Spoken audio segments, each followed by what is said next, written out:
What sort of skill sets and tools are employees going to need to perform effectively during periods of disruption? Yeah, good. And I think mindsets as well. So it's such a good opportunity actually to use the transition of the rail line to nudge people to try and change the way they've always worked. So we're very habitual creatures and it needs sometimes a little push for us to change. So forget what I'm supposed to do, what I've always done, what everybody else does. If I was to think about my own life and what I need in my family and my hobbies and my sport and my ongoing learning, whatever it is, and my job, what would be my perfect day? How would I redesign the way I work today and over a week and over a month? And then I've got to think about, am I the sort of person that can work remotely? Or am I really an inherently social person that wants to come with all the people around me? How do I get the best out of myself? What's the decision maker or manager's point of view? Have you had an experience with that in your organisation?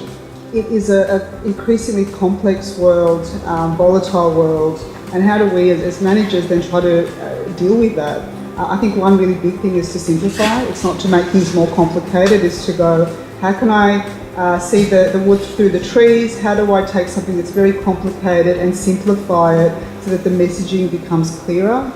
The amount the world is changing and how business has to change and adapt.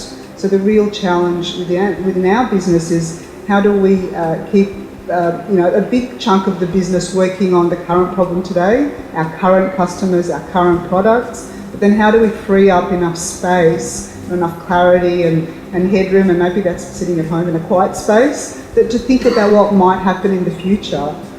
Because you don't know what you don't know, and I think the world, nobody could have predicted the way technology is taken off. So how do you keep abreast of everything that's happening and go, how could I use that technology that I've seen in a company that's completely different to mine and adapt it into my organisation?